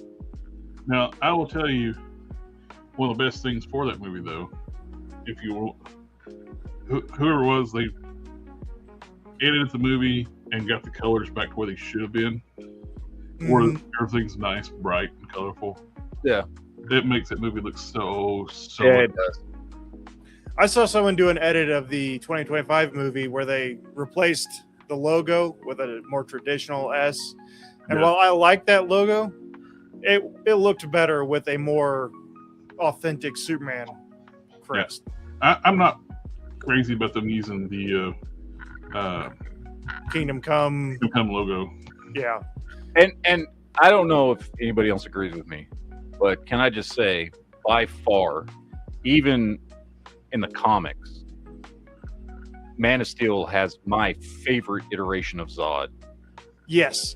I thought Michael Shannon was so good. Fucking like the way he wasn't just evil. He wasn't just a bad guy. Well, you know what I mean? The acting with Michael Shannon, he had passion in the role, and it really contrasts with the Flash when he came back and he was acting, and you could tell he did not give a shit. Yeah, he didn't want to fucking be there. He was not happy to be there, and he was flat. He was very bad at acting in that movie because he didn't care. Yeah. I liked the way he portrayed it, and whether it was just him or him and the writing or whatever, I liked the portrayal of like. This was a dude. I mean, ultimately, this was a guy who was a very powerful man. He was a general of the army, and he was trying to save Krypton. Like, he wasn't just a bad guy that wanted to do bad things. Like from the very beginning of the movie, set when Clark's a baby, like he's trying to save Krypton. He's trying to save his people. It's not just the one note, I'm bad because I'm bad. Well, his choice to terraform Earth is just. Well, I think he was doing that because of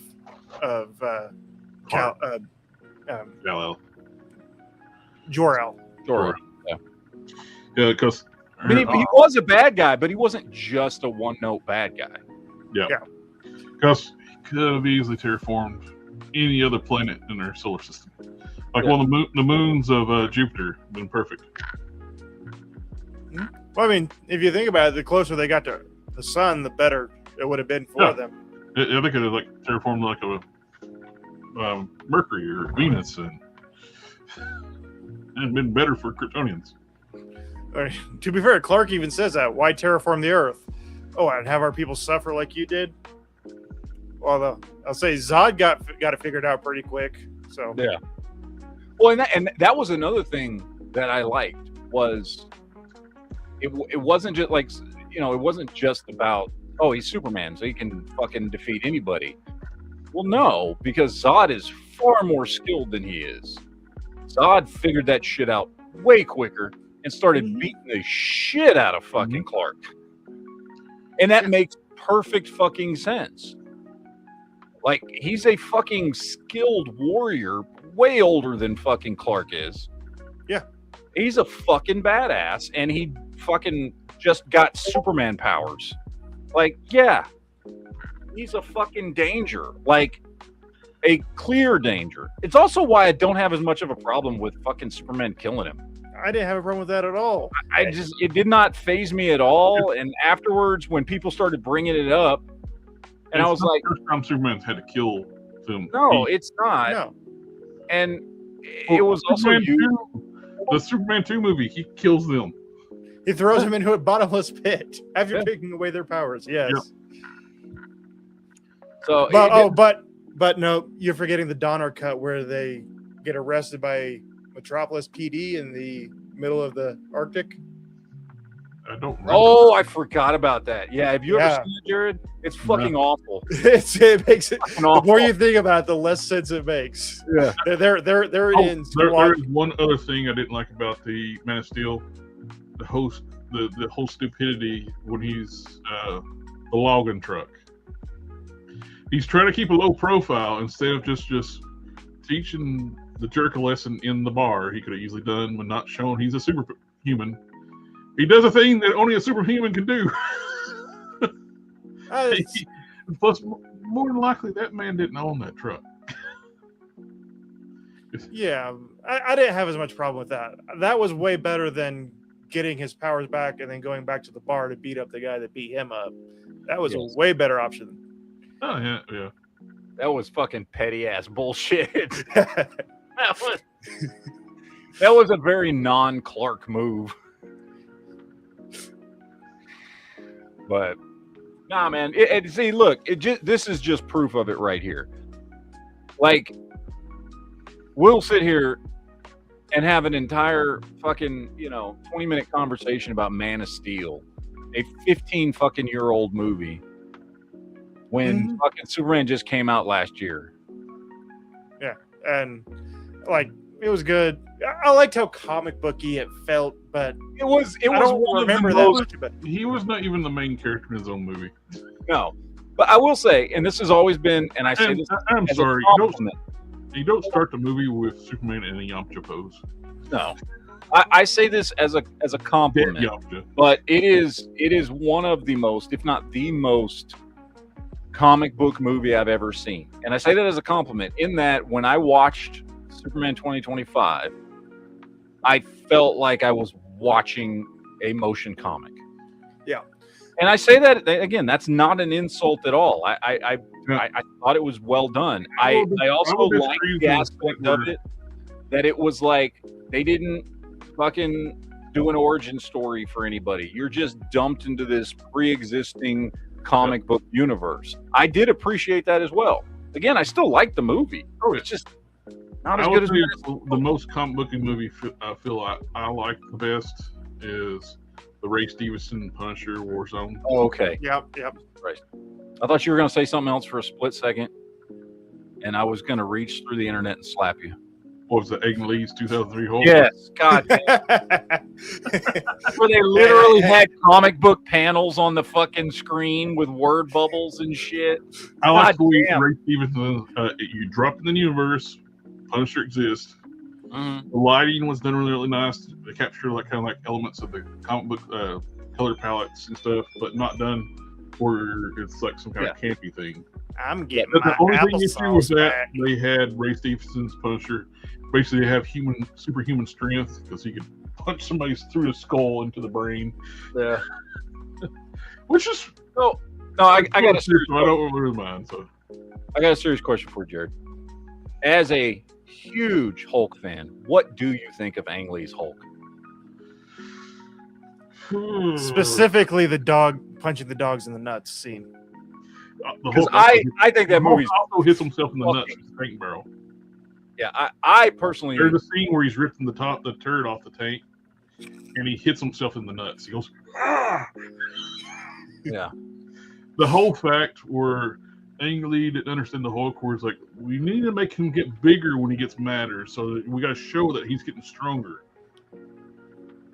Yeah, at one point he's like 20 feet tall, and he's got Betty in his hand, like this. Like King Kong. He's holding her like that.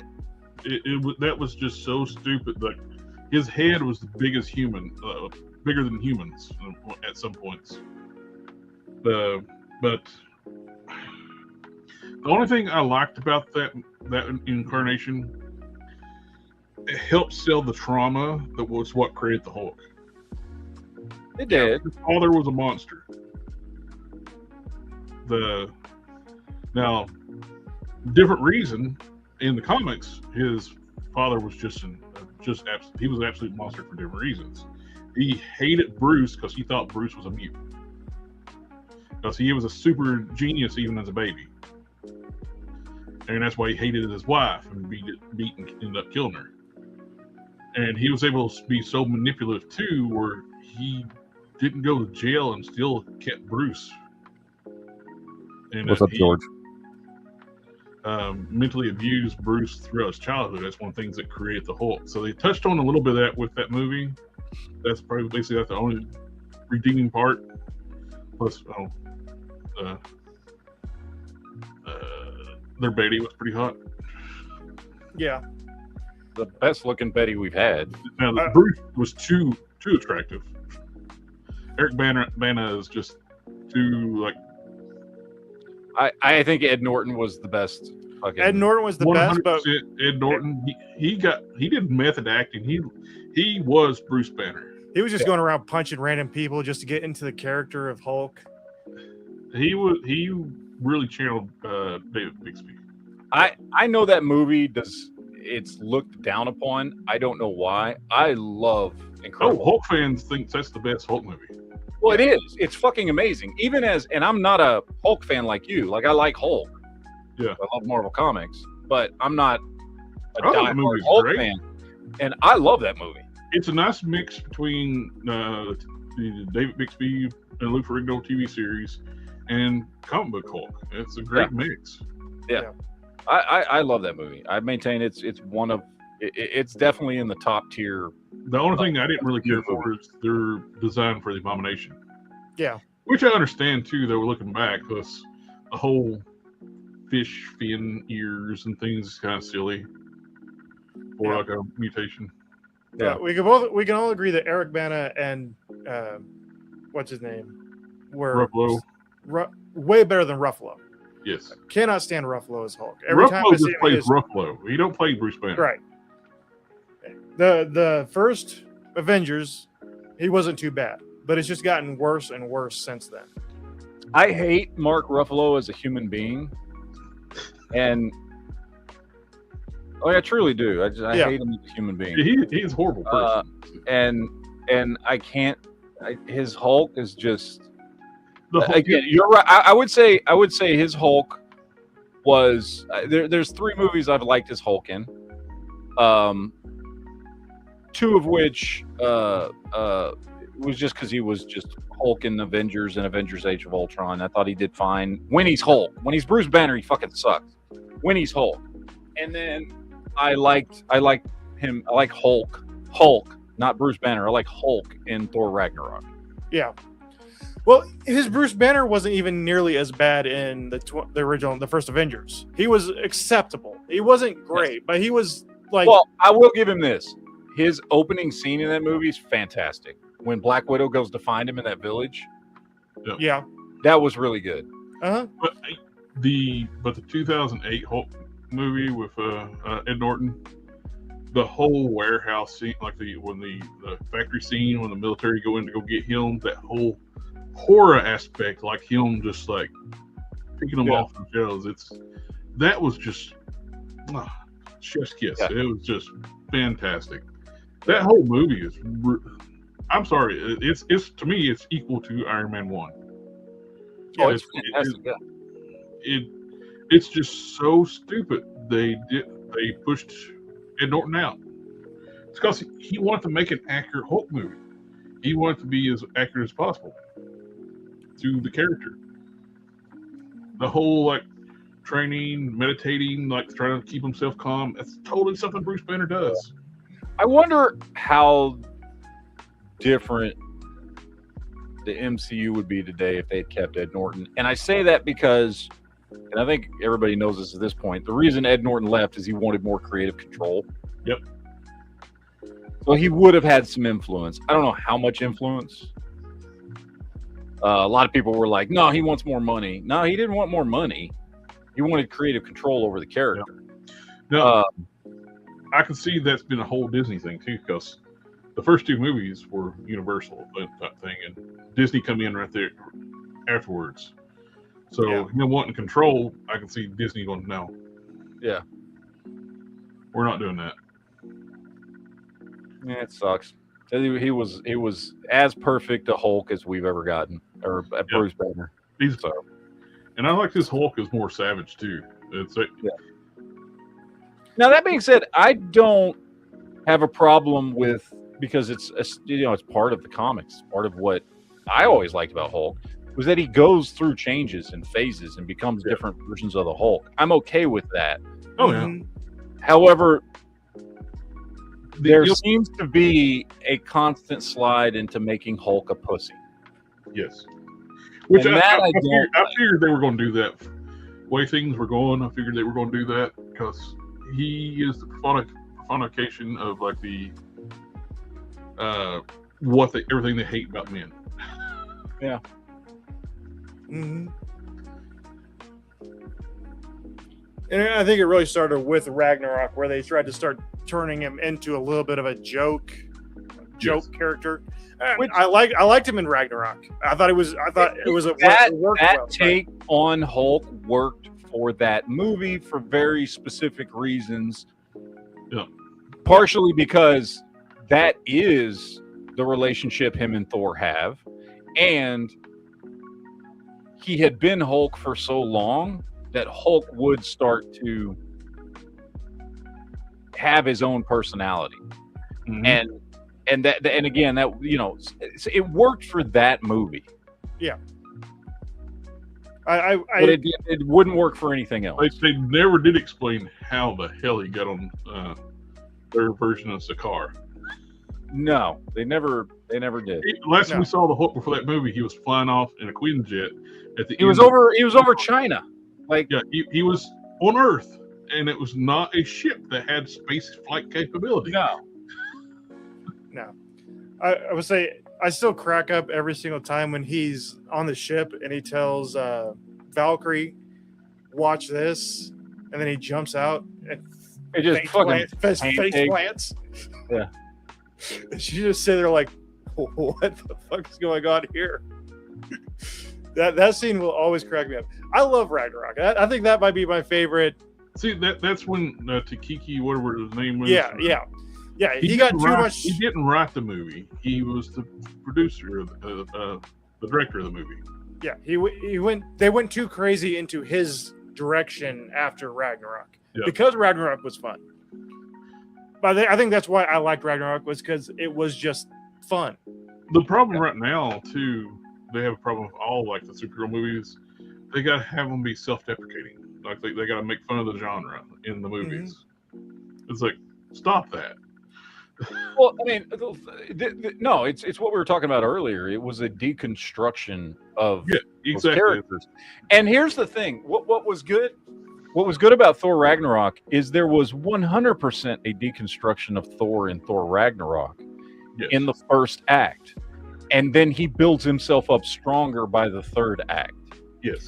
And then And that's okay if you're going to do that, but if you're just going to deconstruct a hero just to bring them down, and there is no redemption or building back up or whatever, then it becomes a problem. I get this reference. And then they completely forgot all of Thor's upgrades by the end of Endgame. Which, okay, so Well, the Russo brothers here's the admitted thing. that they didn't know what to do with super powerful characters. He like was- Thor and Hulk. I understand why I'm not saying I liked it, but I understand why for the story they did it. He was too goddamn strong by Endgame. Mm-hmm. He was way too fucking strong. And you can't do that. Or, I'm sorry, by the end of Infinity War, he was way too fucking strong. And honestly, like, they needed a fucking challenge. And you can't have Thor, who is as strong as he was by the end of Ragnarok and going into Infinity War, as part of the team in fucking Endgame, because the movie would be over in the first 10 fucking minutes. Well, that's exactly why what the Russos admitted. They said they didn't know what to do with Hulk and Thor because they're too powerful. That's why they had to nerf them. Yeah. Which I And- get. I don't like it, but I get it. I understand for storytelling purposes. What sucks too, the Professor Hulk, for MCU Professor Hulk, is an absolute pussy. He was a monster in the comics. He was Oh, yeah. not what? It's just Banner. That's all it is. It's just Banner and a bigger, stronger body. Not even as strong Poor as Betty. it's not even as strong as his Savage form. It's Poor Betty during that time. Yeah. Feel now bad. in the comics, he had the power of the Savage Hulk, and his personalities were mixed. Not just he had Banner's intellect, but he also had the macho-ness of the Grey Hulk, and just He was super stud. he was an alpha male. Basically, just what you would put it. He was all aspects of his personality mixed into one He was body. basically Andrew Tate, so That's why they called him the merged Hulk. Later on, they started calling him Professor Hulk. Or Smart Hulk. Yep. There you go. Fucking Andrew Tate. I mean, it's just not a bigger alpha out there. Yeah. No. It's like, he got his last fight. He got beat up by a sissy. We're talking about Hulk or Andrew Tate. Andrew. Well, Or both. Right at this point, before we're talking about the MCU, both.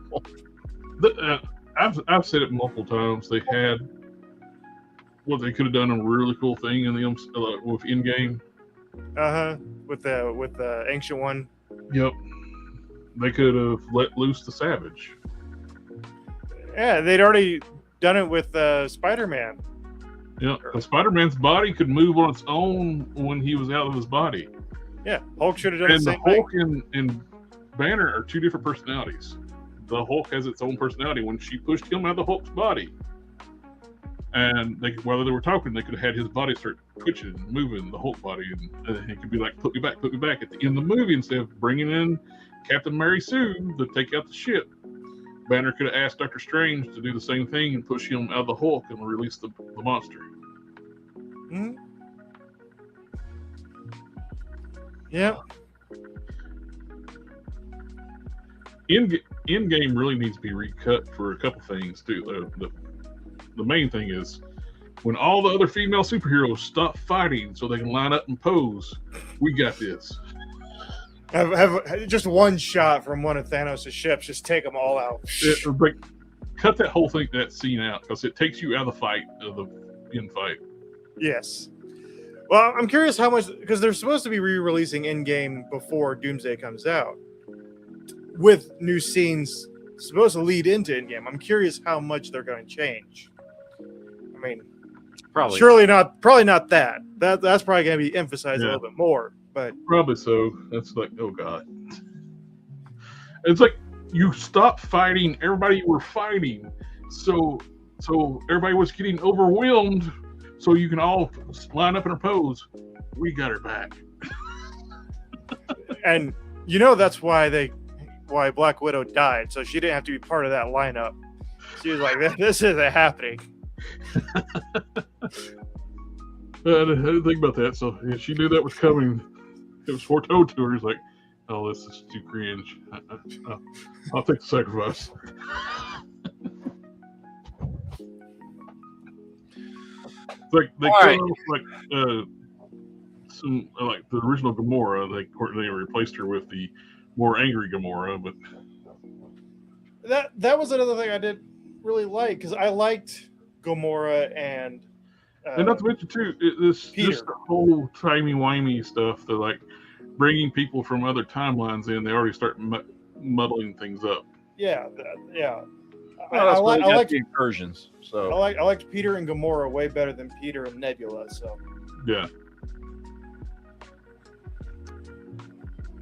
All right, gentlemen. Well, it's time to shut this one down. I do have another chat on the other channel. Although I think I'm on both channels right now. But we got another chat on the other channel coming up in about 5 minutes. So we're going to go over there and discuss some... I don't know what the fuck we're going to talk about. I'm going to be honest with you. I didn't have an agenda. Well, talk about how I hate double ball pegs. His damn neck won't move backwards. He can't look up. we're gonna infiltrate it and just talk about cars. So I mean, maybe there we go. We'll see. But all right, we're gonna get out of here. I was looking for vent visors for my car. Apparently, it's so old they quit making them. Like, damn it! I like to be able to crack my window when it's raining and not get.